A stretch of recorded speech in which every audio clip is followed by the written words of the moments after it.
నిజంగా ఈ నూనె వాడితే జీవితాంతం మన జుట్టుకి రంగేసుకునే అవసరమే రాదు. ఈ మాట నేను చెప్తున్నది కాదండి. ఆయుర్వేద ఆచార్యులు డాక్టర్ ఏల్చూరి గారు చెప్పినటువంటి మాటలివి.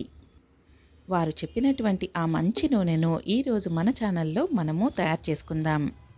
పట్టులాంటి మృదువైన నిగనిగలాడే నల్లటి జుట్టుని జీవితాంతం కాపాడుకుందాం.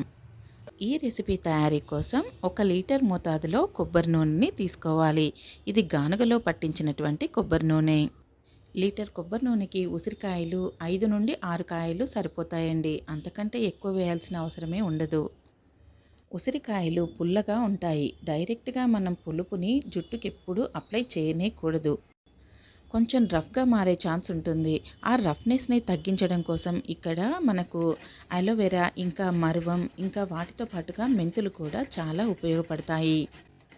ఉసిరికాయల్ని ఈ విధంగా తురుంపీట పైన చిన్న చిన్నగా తురుముకోవాలి. మెత్తగా దంచి పొడి చేసుకొని కూడా వేసుకోవచ్చు, కానీ ఇలా తురుముకొని వేసుకుంటేనే ఆయిల్ స్ట్రక్చర్ క్లియర్గా ఉంటుంది. అలోవెరా నుండి అటు ఇటు ఎడ్జెస్ కట్ చేసిన తర్వాత లోపలుండే గుజ్జుని కొంచెం జాగ్రత్తగా తీసుకోవాలి. మన జుట్టుని మృదువుగా ఉంచడానికి అలోవెరా చాలా బాగా ఉపయోగపడుతుంది. మనం మొక్కలకి రూట్ టానిక్లా ఉపయోగించే అలోవెరా మన జుట్టు కుదుళ్ళని కూడా చాలా బలంగా ఉంచడానికి ఉపయోగపడుతుందండి. పులుపుగా ఉండేవంటే మనం నిమ్మకాయలు, ఉసిరికాయలు ఈ రెండింటినే మనం అప్పుడప్పుడు తలకి ఉపయోగించుకుంటాం కదా. ఈ పులుపుని డైరెక్ట్గా వాడితే జుట్టు ఖచ్చితంగా రఫ్గా మారిపోతుంది. ఆ రఫ్నెస్ని ఇలా వీటితో తగ్గించేయచ్చు. ఈ విధంగా తురుముకున్నటువంటి ఉసిరికాయ తురుముని కొబ్బరి నూనెలో వేసేయాలి. వాటితో పాటుగా మనం తీసి పెట్టుకున్నటువంటి అలోవెరా గుజ్జును కూడా వేయాలి. ఇక 4 అంటే 4 మందారం ఆకుల్ని చిన్న ముక్కలుగా కట్ చేసి వేసుకోవాలి. మందార ఆకులు కూడా పువ్వులు కానీ ఆకులు కానీ ఏవి దొరికినా సరే ఈ నూనెలో కొద్దిగా వేయండి. పూర్వపు రోజుల నుండి కూడా మన జుట్టు సంరక్షణ కోసం ఆయుర్వేదంలో మందారం మొక్క యొక్క పువ్వుల్ని ఆకుల్ని ఉపయోగిస్తూనే ఉన్నారు.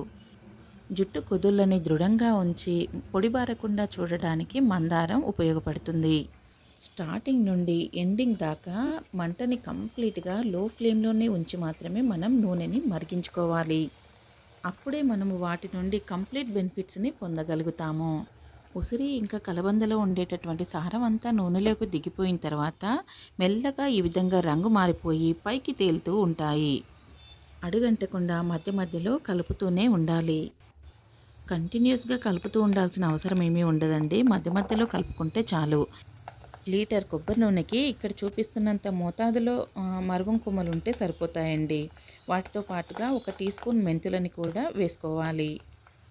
మరువం ఇంకా మెంతుల్ని వేసిన తర్వాత ఒక 15 నిమిషాల సేపు ఉడికించుకొని స్టవ్ ఆఫ్ చేసి నూనెని పూర్తిగా చల్లారనివ్వాలి. పూర్తిగా చల్లారినటువంటి నూనెని గాజు సీసాలో భద్రపరచుకుంటే మన జుట్టుని కాపాడుకునే మిరాకిల్ నూనె రెడీ అయిపోయినట్టే.